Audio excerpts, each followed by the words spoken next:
बिस्मिल्लाहिर्रहमानिर्रहीम, अस्सलाम वालेकुम। पाकिस्तान और दुनिया भर में देखने और सुनने वालों को अब्दुल कादिर का सलाम। बाहर बहुत ज़ोरों की बिजली कड़क रही है इस वक्त। खैर, आज का व्लॉग लेट आने पर माजरत खाऊं बिकॉज आज सुबह से मैं पेशावर गया हुआ था, कुछ इलेक्शन सर्वे करने थे ताकि ग्राउंड पर क्या हो रहा है वो पता चल सके। तो जब मैं आज पेशावर पहुंचा तो वहाँ के लोगों ने जिस तरह से मेहमान नवाजी की उसके ऊपर तो मैं ख़ास तौर पे उनका शुक्रगुजार हूँ। बल्कि एक साहब ने तो मुझे ये खूबसूरत तोहफ़ा भी दिया ये पगड़ी की सूरत में, तो मुझे बहुत अच्छा लगा। उन्होंने पहनाया भी, तो इसको मैं संभाल के रखूँगा। कभी पेशावरी चप्पल पहनी तो उसके साथ कोशिश करूँगा शलवार कमीज़ के साथ इसको पहनूँ, दिखाऊँगा कभी आपको। तो ये मैंने अपने साथ रख लिया ताकि मैं एक टोकन ऑफ लव के तौर पे अपने साथ रख सकूँ और ख़ास तौर पे आपका शुक्रिया अदा करूँ पेशावर के लोगों का जितनी उन्होंने मेहमान नवाजी दिखाई।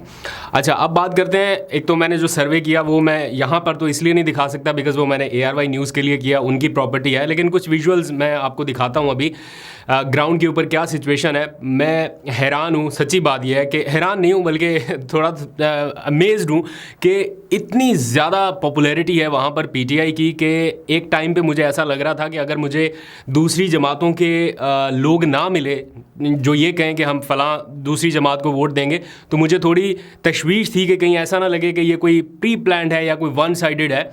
तो मुझे खुशी हो रही थी जब कोई बीच बीच में से आके एक आध बंदा बताता था कि किसी दूसरी पार्टी से है। और मैं आपको ये बिल्कुल दिल पे हाथ रख के ईमानदारी के साथ बिल्कुल सच्ची बात ऑनेस्ट बता रहा हूँ कि ऐसा लग रहा है जो ग्राउंड रियलिटी है कि वहाँ से खैबर पख्तूनख्वा से PTI शायद क्लीन स्वीप कर जाए अगर इसी तरह से जो मोमेंटम अब है। और इससे भी बड़ी बात यह कि मैंने कुछ लोगों से पूछा, जो लोग बुज़ुर्ग लोग हैं जिनको मोबाइल ऐप्स का भी इतना पता नहीं है और बाकी सारी चीज़ों का, मैंने उनसे पूछा कि ठीक है आप कह तो रहे हैं कि इमरान खान PTI इमरान खान, लेकिन बताएं कि उनका कैंडिडेट कौन है, निशान याद है आपको? और सीरियसली उन्होंने कैंडिडेट का नाम भी बताया, हालांकि कहीं पे कोई बैनर पोस्टर नहीं लगा हुआ था। हर जगह पे सिर्फ या तो पीपल्स पार्टी या फिर शेर या फिर जो लालटेन है आई गेस ANP, उनके बैनर्स लगे हुए थे। PTI का बैनर बहुत कम शाज़ो नाज़र कहीं पे नज़र आ रहा था, लेकिन लोगों को पता है कि हमारे हल्के से कैंडिडेट कौन है और उसका निशान कौन है। और ये मैंने एक से नहीं कई लोगों से पूछा, ऐसे लोगों से जिनके बारे में मुझे लगता था कि इनको तो नहीं पता होगा, उन्होंने भी बताया कि ये निशान है। तो मैं बड़ा सरप्राइज़ हुआ वहाँ पर सिचुएशन देख के। और जो मोस्ट इंपॉर्टेंट चीज़ मैंने नोटिस की वो ये, मैंने ये क्वेश्चन करके भी पूछा कि इमरान खान को जो लोग सपोर्ट कर रहे थे उनसे ख़ास तौर पे पूछा कि इमरान खान को तो सज़ा हो गई, एक में 10 साल दूसरे में 14 साल, तो अब वो कह रहे हैं अब भी इमरान खान को वोट देंगे, अब भी देंगे। तो वो जो एक था ना थिंकिंग थी कि डीमोरलाइज हो जाए वोटर, वो और ज़्यादा चार्ज मुझे तो नज़र आया। अगर नहीं किसी को यकीन तो जाके ग्राउंड के ऊपर देख लें। और अगर किसी को लगता है कि ये 14 साल की सज़ा कोई ऐसी सज़ा है कि बस ख़त्म हो गया सारा मामला, तो ऐसा भी नहीं है। मियां नवाज शरीफ साहब को भी यही सज़ा सुनाई गई थी इसी किस्म की, आज देख लें वो कहाँ पे है। ये एक बार नहीं, पहले 14 साल की सुनाई गई थी, फिर 10 साल की भी सुनाई गई, फिर 7 साल की भी सुनाई गई। वो कहाँ है वो सज़ाएँ? तो ये जो चीज़ें हैं ये वक्त के साथ साथ जहाँ पे थोड़ी बहुत सेटिंग बेहतर होने लगती है तो ये चीज़ें बेहतर हो जाती हैं। इसलिए ये सोच के मायूस हो जाना कि बस 14 साल के बाद ही खान साहब ने बाहर निकलना है, ऐसा कुछ नहीं है। तो अगर PTI को खैबर पख्तूनख्वा से वाइप आउट करना है इससे पहले कि वो क्लीन स्वीप कर दे, तो फिर मेरा ख्याल है इलेक्शन ही मुलतवी करना पड़ेगा। उसके अलावा और कोई ऑप्शन नहीं है जो वहाँ पर मैं सिचुएशन आज देख के आया हूँ। और कल by the way election commission का एक बहुत ही हंगामी नौयत का इजलास है सिक्योरिटी सिचुएशन के ऊपर। खैबर पख्तूनख्वा में कुछ वाक़यात भी हुए, आज भी एक अफसोसनाक वाक़या बाजोड़ में हुआ और कुछ रिसेंट खैबर पख्तूनख्वा के इलाकों में एक्टिविटीज़ ऐसी हो रही हैं जिनकी बेसिस पर कुछ शकूक व शुबात पैदा हो रहे हैं। तो कल का जो इजलास है उसमें पता चलेगा कि कहीं ये मुलतवी करने की तरफ मामला तो नहीं जा रहा है। बहरहाल ये चंद घंटे ही अहम है, इसमें फ़ैसला हो जाना है। अच्छा, ये मैं खुद जाके ग्राउंड पे विज़िट करके आया हूँ, इसलिए कह रहा हूँ आपको। ये नहीं है कि कोई घर बैठे किसी ड्राइंग रूम में बैठ के या हीटर के पास बैठ के मैंने आपको खुद ही से सोशल मीडिया देख के ये बात बता दी। मैं पूरा दिन आज बारिश में भी भीगता रहा हूँ और सर्द मौसम में खुद ग्राउंड पे जाके देखा और मुझे अंदाज़ा हुआ कि क्या सिचुएशन है। चलें, आप मेरी बात पे नहीं यकीन करना चाहें, अगर किसी को एतराज़ हो ना करें। ब्लूमबर्ग जिनका आर्टिकल 2-4 दिनों पहले बड़ा PMLN वाले शेयर कर रहे थे कि जनाब PMLN की बड़ी पॉपुलैरिटी है, उसी ने आज ये बताया है, ग्लोबल हेडलाइंस है कि इमरान खान रैंक्स नंबर 1 या इमरान खान टॉप चॉइस हैं। ये सिर्फ यूथ की नहीं है, जो लोग कहते हैं ना कि ये अच्छा ये यूथ है, ये कल्ट है, ये पता नहीं क्या, ये ब्लूमबर्ग आप अगर आर्टिकल पढ़ें तो उसमें वो बता रहे हैं कि इमरान खान सबसे मकबूल रहनुमा है और सबसे टॉप चॉइस हैं, पहली तरजीह हैं किन लोगों की? वो लोग जो प्रोफेशनल्स हैं, जो कारोबारी तबका है, जो समझता है, जो इस मुल्क को आगे बढ़ाने में अपना किरदार अदा कर सकता है, वो ये समझता है कि इस मुल्क को मुआशी मसाइल से अगर कोई निकाल सकता है तो उसकी सलाहियत इमरान खान के पास है।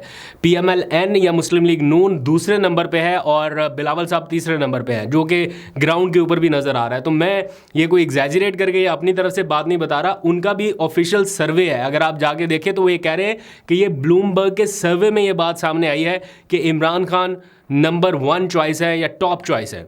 तो अब देख लें क्या करना है इस सर्वे के साथ। ये इसका लिंक अगर मुझे याद रहा तो मैं डिस्क्रिप्शन में डाल दूंगा, आप वहाँ पर जाके देख सकते हैं। तो बहरहाल इमरान खान की पॉपुलैरिटी की ग्लोबल हेडलाइंस तो हैं, ऑल दो के जो इस वक्त हो रहा है वो भी हेडलाइंस में है, उसके ऊपर भी मैं थोड़ी देर में बात करता हूँ। लेकिन 3 बड़े फैसले इलेक्शन से पहले पहले होने जा रहे हैं, एक एक करके आपको बताता हूँ। सबसे पहला तो PTI के हवाले से है इंट्रा पार्टी इलेक्शन।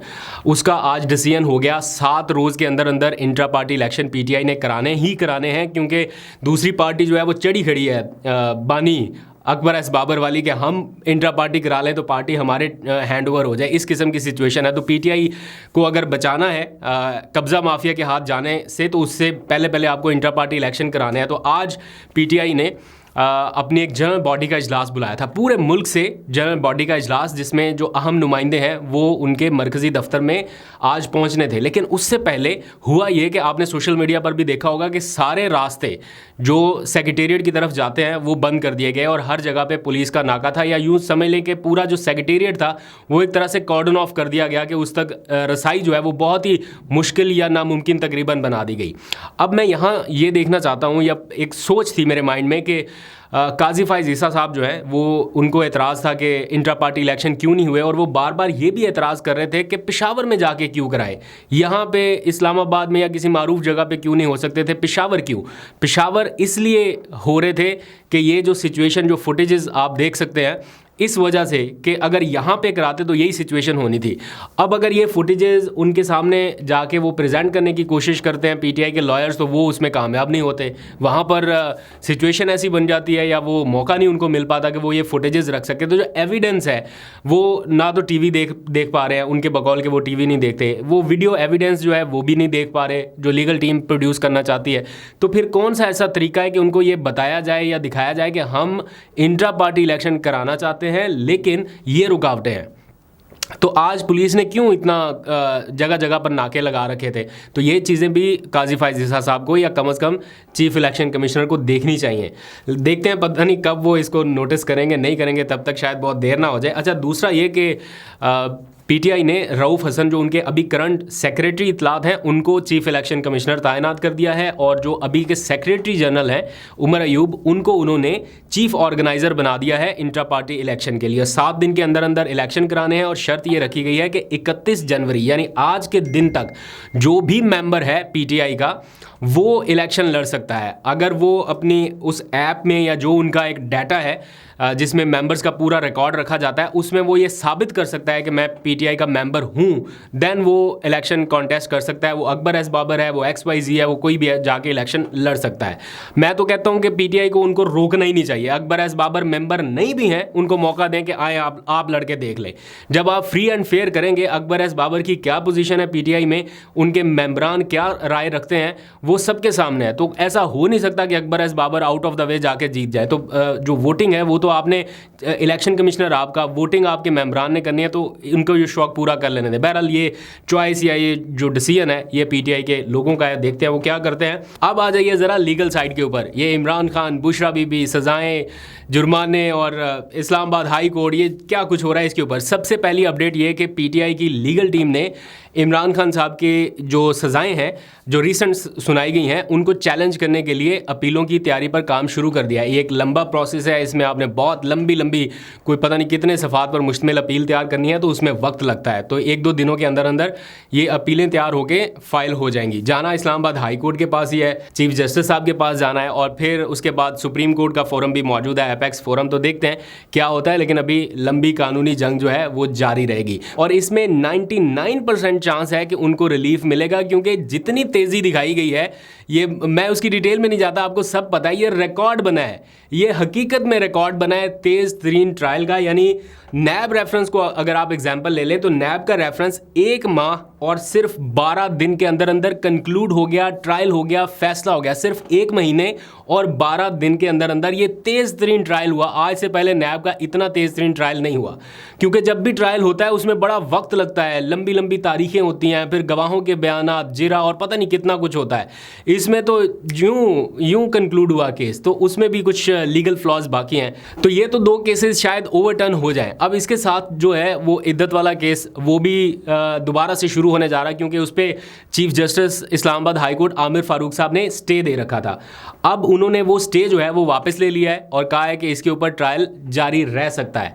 आज खबर मानेका साहब भी इस्लामाबाद हाई कोर्ट पहुंचे हुए थे, गालबन मैंने देखा उनको, तो वो सारी प्रोसीडिंग भी दोबारा इस्लामाबाद हाई कोर्ट ने कह दिया है कि ट्रायल शुरू हो सकता है। दैट मीन्स कि अब इमरान खान साहब के ऊपर ये इद्दत वाला केस भी दोबारा से शुरू हो जाएगा और जल्दी आनन फानन इसका भी ट्रायल कंप्लीट हो सकता है। तो मैं सोच रहा था कि अब इन केसेस में सज़ाएं आप क्या दे सकते हैं, मैक्सिमम इसमें क्या सज़ा आपने देनी है, क्या करना है। जहाँ 14 साल उम्र कैद जितनी सज़ा सुना दी, तो उसमें अगर कोई चीज़ रियल में भी अब हुई होगी ना, यानी कोई ऐसा जुर्म या ऐसी कोई चीज़ जिसमें वाकई इमरान खान साहब की कोई गलती होगी, लोगों ने अब वो भी नहीं माना जिस तरीके से उन्होंने ये वाले ट्रायल चलाए हैं।